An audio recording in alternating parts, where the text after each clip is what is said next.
Though a relative unknown to many, the newer Phantom Muspah boss is one of the most profitable non-raid PvM encounters currently available in old school RuneScape. In this video, we'll be learning how to efficiently dismantle the Phantom Muspah using a bevy of personally refined techniques and loadouts that accommodate to the average mid to high tier player. We'll be discussing why the Muspah is worth killing in the first place, and I'll be sharing all of my tips and tricks that I've gathered through my Phantom Muspah Path to Mastery. Welcome to my video. I'm TombGoblin, and it's time to learn how to properly bake some fucking muffins. Before taking up arms and jumping straight into the fight, allow us to first arm ourselves with a bit of knowledge. After the completion of the Master Difficulty quest Secrets of the North, a stronger Phantom variation of the Muspah can be slain at your leisure. The Phantom Muspah can be found in the underlayers of the town Wise. I would recommend after the Master Quest Making Friends with My Arm, building a portal directly to Wise in your player-owned house for the cost of 100 basalt, 100 T-salt, 300 F-salt, or adding the Wise teleport to your portal nexus for the slightly higher material cost of 1000 basalt, 1000 T-salt, and 3000 F-salt. Once you go through the Wise teleport, the Muspah can be reached by running by the herb patch right to your east, and then climbing over the little boulder and slipping through the broken fence again to the east. After descending down the stairs just a few steps north of the broken fence, you will run straight south past the salt mines and go through the crevice. After traversing as southmost as possible, you will then finally find yourself at the doorstep of the Money Muffin itself. To help us better understand this encounter, let's now take a look at the Phantom Muspah's salvo of mechanics and attacks. The Phantom Muspah will spawn in either its range or melee form and will alternate between the two forms after taking roughly 100 damage. It can spawn spikes on the ground between forms, which will knock the player back to a clear tile and heal the boss for 75% of the damage dealt. Occasionally, the Phantom Muspah will charge up for a magic attack during its range form, which will then apply corruption on the players, which can drain prayer points if the protect from magic prayer is not flicked in time. During its melee form, it can deal increased damage the longer it stands still. The Muffin has two special attacks that it will use throughout the fight. Special attack number 1, Lightning Clouds. Phantom Muspah will rapidly teleport around the room, leaving behind lightning clouds that will travel across its lair, which can inflict high damage and must be avoided. And special attack number 2, Homing Spikes. Phantom Muspah will slam the ground, causing 1 to 4 spikes to home in on the player for 20 seconds. Though relatively easy to avoid, they pack a hell of a punch, as well as that fuck around and find out mentality. Upon reaching less than 125 health and being hit again, Phantom Muspah will teleport to the center of the arena and unleash a massive shockwave from its position that must be avoided by standing behind a spike. After the shockwave attack, it will activate a prayer shield, increasing its combat stats and activating Soul Split. Prayer Shield can only be depleted by prayer draining effects and methods, such as using the Smite Prayer or Enchanted Sapphire Bolts. After the shield is depleted, it will return to its ranged form and spawn large numbers of spikes every 4th attack until defeated. Showcasing for you today are my 2 primary strategies of taking this big bitch down. Before diving into the tech, please note that this is not a formal Phantom Muspah gear progression video. And for those who may be interested in a deeper, proper Muspah gear progression guide, please be sure to check out my video on the matter. Video link posted in the description box down below. Technique number 1. Faerdhinen Kite Pattern method. For those who have followed my channel for a while now will know that I advocate for the ferocity and sheer cunning of this masterwork elvish weapon. So the Bofa, along with full crystal armor, is a must-have for the method, as the superior range accuracy and weapon attack speed really let the Faerdhinen shine in this environment. To state the obvious includes, we are of course going to be including our Ava's device in the back slot and the Archer's Ring imbued. If you have the coin enough for the Zerite crossbow, the Lightbearer ring can be swapped in place of the Archer's Ring imbued to really help you capitalize on the Zerite crossbow's robust special attack. If the Necklace of Anguish is out of your budget, the less offensive but still diverse Amulet of Fury has got you covered. In the hand slot are the Zerite Vambraces. Though a bit pricey,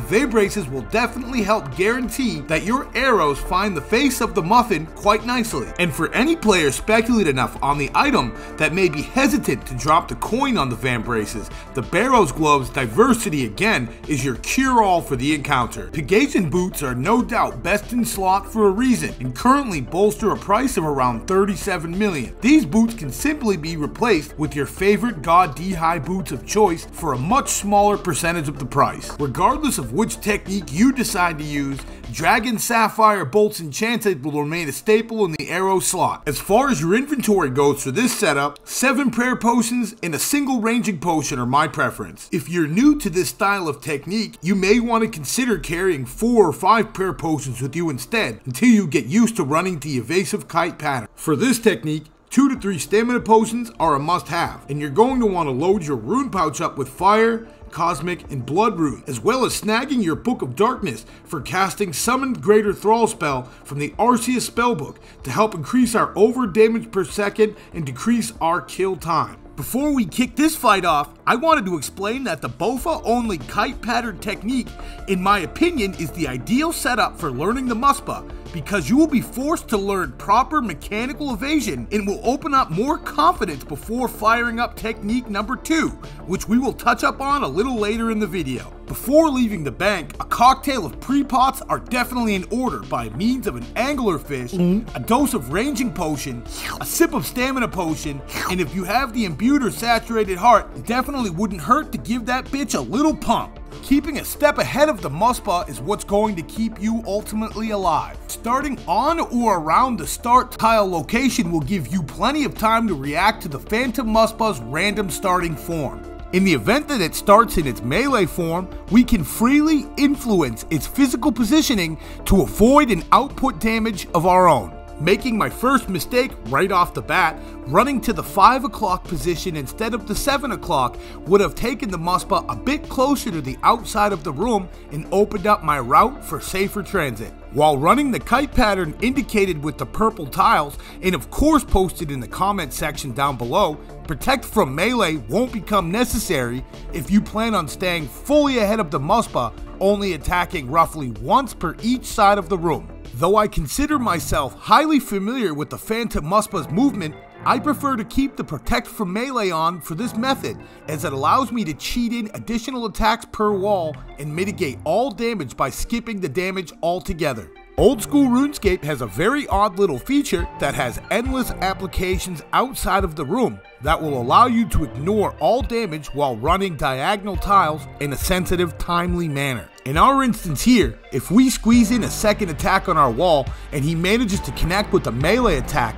so long as we are within 2 diagonal tiles of the corner of the kite, you can expect to see a big fat donut every single time.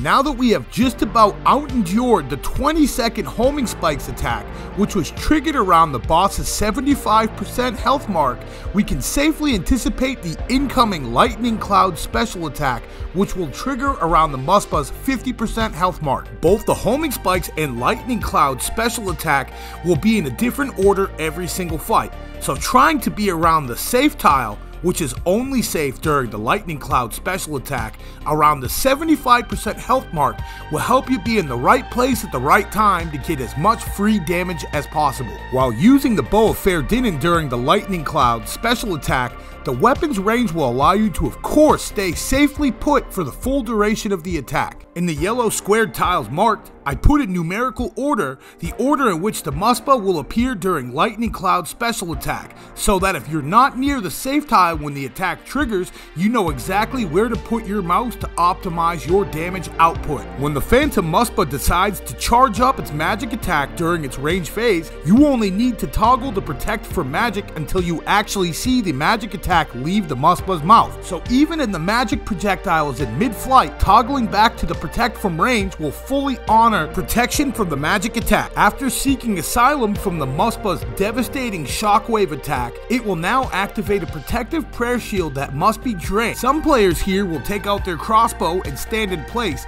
and try blasting the Muspah with Sapphire Enchanted Bolts, hoping to get the bolt's special effect to proc, which will remove approximately 50% of the Muspah's prayer shield. I find that toggling the Smite prayer and dealing chip damage and not relying relying solely on the effect of the enchanted sapphire bolts is overall the fastest way to get through this phase. I like to take it a step further during this phase by taking a step in a safe direction between my crossbow attacks to ensure the timing of my overhead and smite prayers line up with the Muspah's attack. Once the Phantom Muspah's prayer shield has been fully drained, the only thing left to do is to gun this bitch down. Every fourth attack during this final phase, the Muspah will spawn spikes beneath your current tile and in other random areas of the room. Be sure to count the attacks in this phase so you know to look for that safe tile when that fourth attack comes around. By doing this, if the Muspah decides to throw a random magic charged attack your way as its fourth attack, you won't be as apt to have that iconic panic moment and you'll already be on your way to safety. Technique number 2. Magic Range Combo Method. Endorsing the exact same range setup as our previous loadout, the Magic Range Combo Method is definitely my Muspah dismantling technique of preference. The addition of ancient magic as well as the threat of elidness from the tombs of a mascot raid make this extremely diverse loadout a Muffin Hunter's wet dream. Depending on who you ask, some would argue that my magic swap is a bit elaborate, but given the Muspah has a natural 33% freeze resistance, I really wanted to make sure I can do anything I can to bypass that passive ability. Carrying the imbued or saturated heart into the encounter has gone a long way for my magic damage, and I recommend picking one up as soon as possible if you plan on camping this boss. The Ancient Scepter is set to auto-cast my most powerful freezing spell, Ice Barrage. Using the one-handed scepter, which can be obtained as an untradeable drop from the Phantom Muspah, grants 10% increased effects while using ancient magics, so essentially freezing the Muspah for 5 tick cycles instead of just 4. Your preferred imbued God Cape is an absolute no-brainer as well as best in slot, much like the defense penetrating effects of the Tormented Bracelet, which of course, like the Zerite Vambraces, can be replaced with the more flexible and much more affordable Barrow's Gloves. The Ward of Elidness, currently for the price, is worth every penny, and if you have the stats and the coin to upgrade this Larry to its fortified rendition with the addition of the Arcane Sigil, you will surely make the Muspah pay the price. Until the release of Desert Treasure 2 and the new set of Virtus robes are released to old school RuneScape, full Ancestral will do more than nicely, and the Occult Necklace again, for the price, is best in slot and beyond readily available. As far as our inventory goes, right off the bat, you'll notice that we'll have cut most of our stamina potions, but carrying one just in case you need to run the evasive Kite Pattern to recover after taking a few big hits or mistakes is definitely the move. Though more inventory slots are taken up by Mage gear, access to Blood Barrage and our high magic bonus will help you extend the length of your trip and in some cases secure the kill. For any player warming up to the technique, a few less prayer potions and gear swaps can be managed to allow you to carry more food and supplies into the room. Acting as Magic's rendition of the Bandos God Sword, the Accursed Scepter's special attack Condemn grants players a 50% increase to their max accuracy, and upon a successful hit, it drains the target's defense and magic by 15%, regardless of the damage inflicted. Finding myself switching back and forth between the Accursed Scepter and the Ancient Scepter for their values, but at the end of the day, it's the Sanguinesti Staff and its pseudo life-leeching capabilities that are the gravy on the potatoes. For those unable to drum up the coin enough for the Sanguinesti Staff, the Trident of the Swamps is a fine replacement for a fraction of the cost. Seeming as I bring a bit more of an elaborate magic swap than my range swap while using this method, starting off in magic gear, freezes out at the ready is definitely the move. To more reliably get your freezes off, you're going to want to wait until the Phantom Muspah actually starts walking towards you, or else you'll just get the damage from the freeze spell without actually getting the freeze. Once frozen, if using the Ancient Scepter, you should be able to get off 5 attacks with your Sanguinesti Staff or Trident before having to worry about refreezing.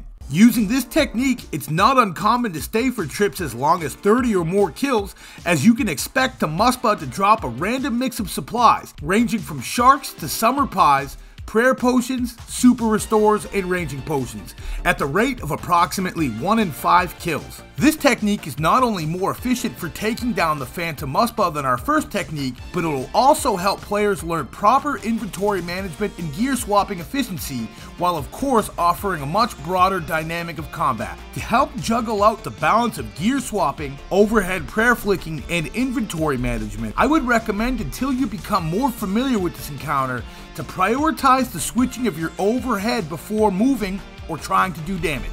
My intention of making this guide was to bring my viewers the most legible and comprehensive guide possible. If you'd like to see more guides like this in the near future, please let me know in the comment section down below. And if you like and appreciate the over 150 hours I spent putting it together, please allow me to personally invite you to my community if you're not a part of it already. If you would like to support my work and this channel to the max, please consider becoming a patron, where even the smallest monthly contribution can make the biggest difference, and you will forever become recognized at the end of each one of my videos, as well as many other great benefits. And a huge thanks to anybody who made it all the way through the video. Please enjoy the rest of the clip, and remember, always keep a cool tool, a firm worm, and don't let your meat loaf. Until next time, freaks, TombGoblin out.